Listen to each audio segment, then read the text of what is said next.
Hey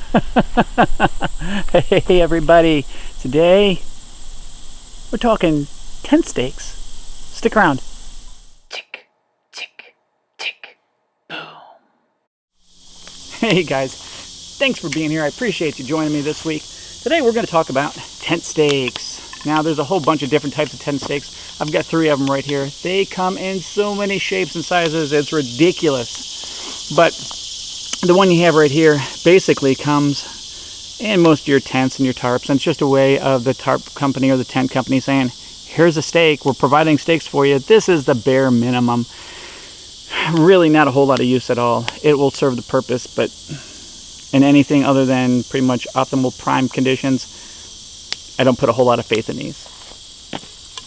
You've got these guys right here, which I carry these quite a bit with my Tent Smith tarp. Fits the loops just about perfectly. It's got a little hole up here that you can put cordage through, which means you can pull it up out of the ground a lot easier if you have cordage onto it. And they're strong. I have broken one of them, and that's by putting a boot to it in the middle of winter on some very cold frozen ground. But other than that, these things right here, lightweight, very nice, and they don't take up much space. I can tell you by far, the ones that I use the most are these guys right here, these big oranges. Now I got these at Lowe's, and as you can see, they got these ears right here that you can loop cordage around, and that's so you can have your dog bone or whatever to tighten down your tent. It's also got a spot right here in the center you can put cordage through. You've got on each one of these flanges a spot to put cordage through. So these things right here are thick. They don't weigh much more than the black tent stakes. They're a lot thicker, a lot beefier. And you know what? When the ground is compromised, saturated with water, anything like that, these things right here are phenomenal. But what happens, guys, if you were in a hurry and you left, one of these gets bent, broken, damaged, lost, whatever the case may be, you don't have them anymore. What do? You still need stakes. Let's make some. Fun. As with all good bushcrafting projects, it starts with a little walk in the woods to harvest something. Don't forget to bring your saw. Let's go.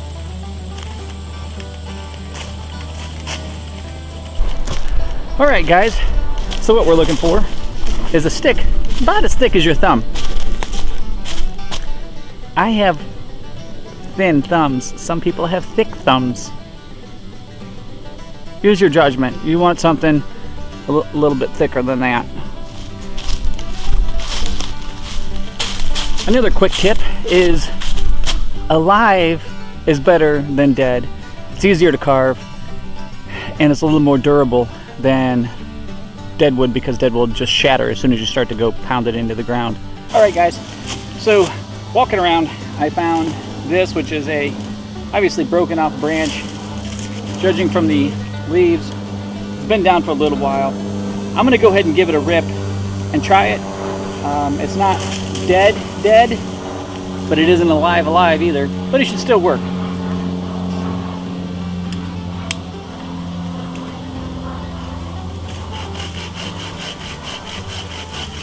All right, guys, so we're back at camp. Here I am. This should give you an idea how big that is. Right there, that's my thumb. So it's about twice the size of my thumb. But I'd rather them be a little bit sturdier rather than not sturdy enough, especially when we get to whacking it with a thumper.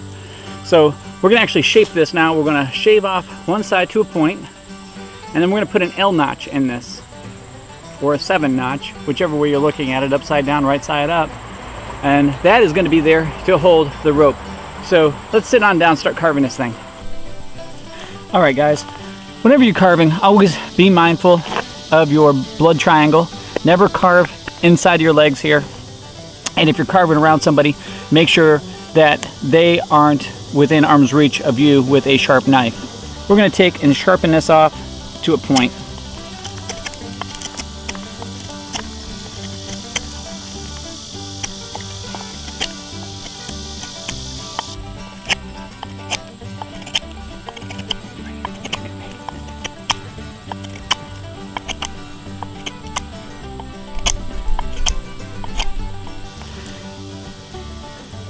There you go, guys. Nice point on it.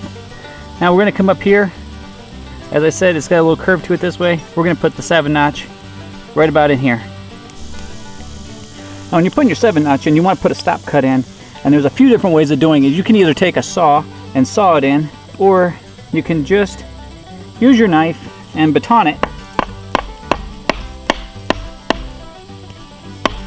It doesn't have to be extreme. It doesn't have to be halfway through anything. Probably more like even a third will be good. And then all we're going to do is start back here and using a little push cut, just cut right into that stop cut. Up here on the top, we're going to do a little bit of work to it also. We're going to chamfer it.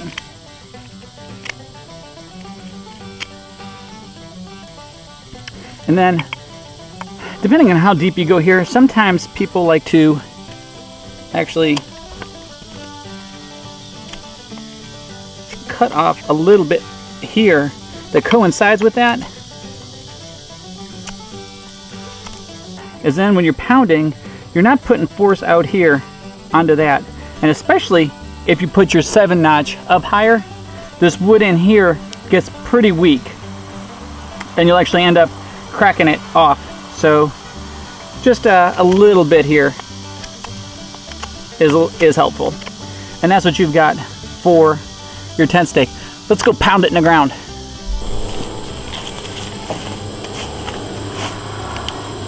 So here you go. Now the other thing, when you're going to put your tent stake in the ground, I always want to put it at an angle to how the cord is going to be pulling it. So let's say the tent was going to be about where you're at. I want to lean this backwards as I pound it in. And that actually gives it a little more stability and a little more strength.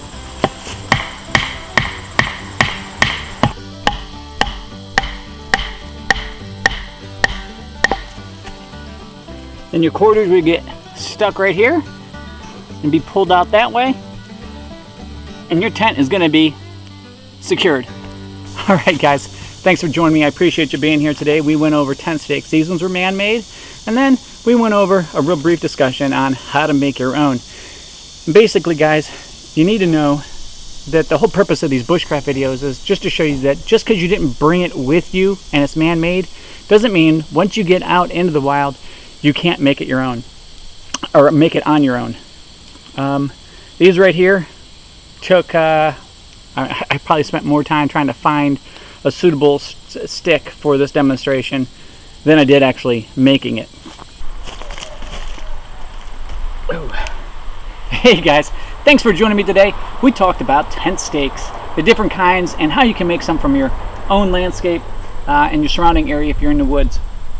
So I want to keep this short and sweet because I couldn't think of a better way to end a video about stakes other than to eat a steak. So take a look, guys. Bombproof_bushcraft. That's Bombproof_bushcraft. That's my Instagram address.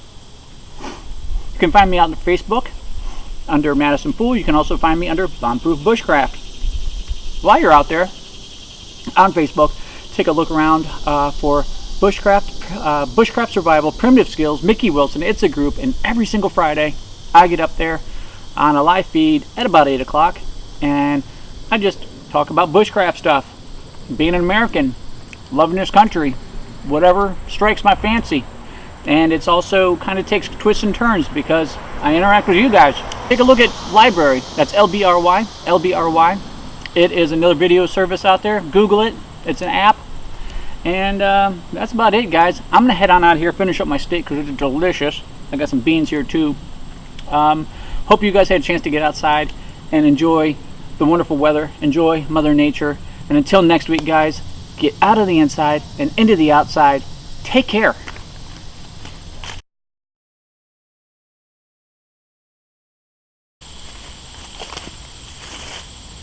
Another thing these things are really good for is if you have vampire infestations, shabam! You are always prepared to take out the vampires.